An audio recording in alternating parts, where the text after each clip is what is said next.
اللہ کہہ رہا ہے کہ جو میں نے اتارا تھا، یعنی یہ جو حاضل قرآن ہے، یہ کیا ہے؟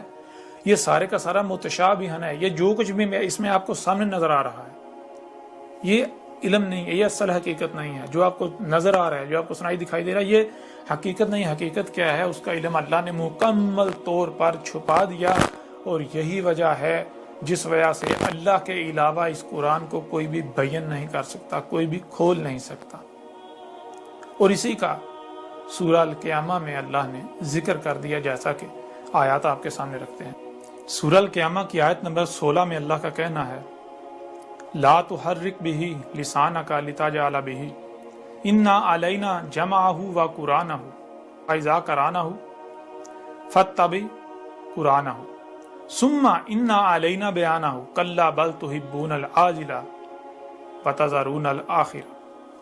ان آیات میں اللہ کا کہنا ہے لا تحرک بہ لسانک. اللہ کہہ رہا ہے کہ تجھے انسان سے خطاب کرتے ہوئے انسان کو کہا جا رہا ہے، آپ کو کہا جا رہا ہے کہ تمہیں یہ جو قرآن ہے اسے سامنے رکھ کے اپنی زبان تک کو حرکت دینے کی ضرورت نہیں ہے.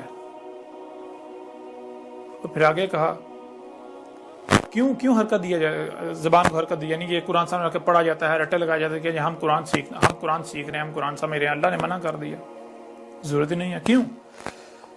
اور پھر جو ایسا کرتے ہیں وہ کون ہے؟ ان کے بارے میں لتجعل بہ. اللہ نے کہا کہ اگر کوئی ایسا کر رہا ہے، دعویٰ تو اس کا یہ ہوگا نا میں قرآن کو سمجھنے کے لیے کر رہا ہوں، تو اللہ کہہ رہا ہے کہ وہ اجرت کر رہا ہے، اس کے ساتھ جلد بازی کر رہا ہے، تو اس کے اوپر قرآن کبھی بھی نہیں کھلے گا. آگے اللہ کہہ رہا ہے انا علینا جمع ہوا قرآن ہو، اس میں کوئی شک نہیں، ہمارے اوپر ہے اس کا جمع کرنا اور اس کا قرأ کرنا، یعنی اس کو سمجھنا، پڑھنا کہ کیا لکھا ہوا ہے. اور جمع کا معنی جو آج تک لیا جاتا رہا کہ جمع اکٹھا کرنے کو جمع کرنا نہیں کہتے. اکٹھا کرنے کو عربی کی زبان میں حشر کہتے ہیں، جمع کرنا کہتے ہیں ترتیب میں لے کر آنا. جیسے 10 تک ہندسے بکھرے پڑے ہوئے ہیں تو ان کو جمع کرنا کہلائے گا کہ سب سے پہلے 1 لے کر آنا ہے، پھر اس کے بعد 2 لے کر آنا ہے، اس کے بعد 3 لے کر آنا. یہ ترتیب میں لے کر آنا. یہ مثال کے طور پر 10 تک ہندسے بکھرے پڑے ہوئے ہیں، آپ نے کوئی ہندسا یعنی کہ بڑا سا کوئی فگر ہے، ہندسا ہے، وہ بنانا ہے. یعنی کہ مثال کے طور پر 777 9 6 5. تو اب یہ ہندسا ہے، اب باقی ہندسے بکھر، تو آپ نے یہ فگر بنانا ہے. تو اس کے لیے جمع کرنا کیا کہلائے گا؟ سب سے پہلے 7 لایا جائے گا، پھر 7 لایا جائے گا، پھر 7 لایا جائے گا. اس طرح جو ہندسے چاہیے وہ ترتیب سے لاتے جو ہے وہ لے آتے جائیں گے، لا کر رکھے جاتے. اسے کہتے ہیں جمع کرنا. جمع کہتے ہیں جیسے 1 کے بعد 2، 2 کے بعد 3، 3 کے بعد 4، 4 کے بعد 5، 5 کے بعد 6، آپس میں ربط ہو جائے، ربط قائم ہو جائے. یہ ہوتا ہے جمع کرنا. تو ان آیات میں اللہ کا کہنا ہے انا علینا جمع ہوا قرآن ہو. پھر آگے اللہ کہہ رہا ہے فاذا قرأنہ فاتبع قرآنہ. پس جب جو ہے اسے قرأ کیا جائے تو تم نے کیا کرنا؟ پس اتباع کرنی ہے کیسے قرأ کیا گیا. اور کیسے قرأ کیا جاتا ہے؟ یہ جب آپ اس کتاب کو پڑھیں گے تو آپ کے اوپر حق ہر لحاظ سے کھل کر واضح ہو جائے گا کہ کیسے قرآن جو ہے وہ یعنی کہ کیسے قرأ کیا جاتا ہے. اللہ کی کتاب سب واضح ہو جائے گا. پھر آگے اللہ کا کہنا ہے ثم انا علینا بیانہ. پھر اس میں کوئی شک نہیں، ہمارے ہی اوپر ہے اس کا مکمل طور پر کھول کر واضح کرنا. ہمارے ہی اوپر اس کا کھول کر واضح کرنا، یعنی کہ اس قرآن کو اللہ کے علاوہ کوئی بھی نہیں کھول سکتا، اللہ کے علاوہ کوئی بھی بیان نہیں کر سکتا. اور اللہ کیسے بیان کرتا ہے؟ جیسے اللہ کا قانون ہے. انسان چونکہ بشر ہیں تو اللہ انہی میں سے ایک بشر کو کھڑا کرتا ہے، اس بشر کے ذریعے اللہ ان سے کلام کرتا ہے، اس بشر کے ذریعے اللہ اپنی آیات کو بیان کرتا ہے، کھول کر واضح کرتا ہے. جس کی یہ تکذیب کرتے ہیں، قذف کرتے ہیں، کفر کرتے ہیں، اس کے ساتھ دشمنی کرتے ہیں. بہرحال تمام کے تمام ہر بات کو یعنی ہر پہلو سے، تمام پہلوؤں سے اس کتاب میں لکھ دیا گیا، ہر چیز واضح کر دی گئی.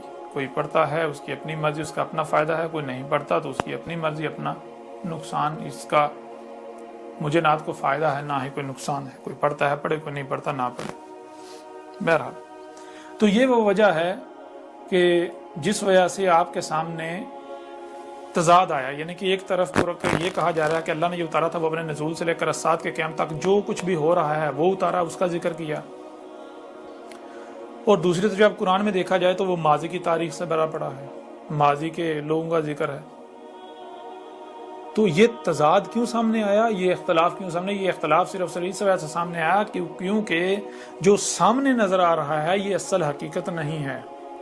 یہ جو سامنے نظر آ رہا ہے یہ کیا ہے؟ یہ متشابہن ہے۔ اللہ کہہ رہا ہے، اللہ نے جو اتارا تھا وہ کیا ہے؟ وہ متشابہن، یعنی جو سامنے نظر آ رہا ہے وہ اصل اور مکمل حقیقت نہیں ہے۔ علم اللہ نے 100% چھپا دیا، اور اللہ کے علاوہ اسے کوئی بیان نہیں کر سکتا، یعنی کوئی بھی واضح نہیں کر سکتا، کوئی بھی کھول کر واضح نہیں کر سکتا۔ آج جب قرآن متشابہن ہے تو اب میں آپ سے سوال کرتا ہوں کہ جنہوں نے آج تک قرآن کے تراجم و تفاسیر کیے انہوں نے کس بنیاد پر کر لیے؟ کیونکہ جب قرآن متشابہن ہے، اس کا علم اللہ نے 100% چھپا دیا، اس کا علم اللہ کے علاوہ کسی کے پاس ہے ہی نہیں، اللہ کہہ رہا کہ میرے علاوہ اسے کوئی بیان کر ہی نہیں سکتا، تو پھر جنہوں نے قرآن کے تراجم کیے، جنہوں نے قرآن کی تفاسیر کی، انہوں نے کس بنیاد پر قرآن کے تراجم و تفاسیر کر دیے؟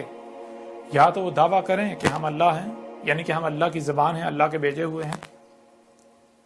اگر وہ یہ نہیں کہتے، اگر وہ خود اپنی زبان سے کہتے ہیں کہ نہیں ہم اللہ کے رسول نہیں ہیں، ہم اللہ کے بھیجے ہوئے نہیں ہیں، ہماری زبان پر اللہ نہیں بول رہا، تو پھر اس کا مطلب کیا ہے؟ کہ آپ خود اپنی زبان سے یہ خود اقرار نہیں کر رہے کہ ہم اللہ کے شریک ہیں؟ ظاہر ہے یا تو اللہ ہے یا پھر اللہ کا شریک، کوئی دوسرا وجود تو ہے ہی نہیں۔ اگر کوئی دعویٰ دار بنے گا تو وہ اس کا شریک ہے، اور اللہ اپنے شریک کو پسند نہیں کرتا، اس کو ذلیل و خوار کر دیتا ہے، جیسا کہ آج کیا جا رہا ہے۔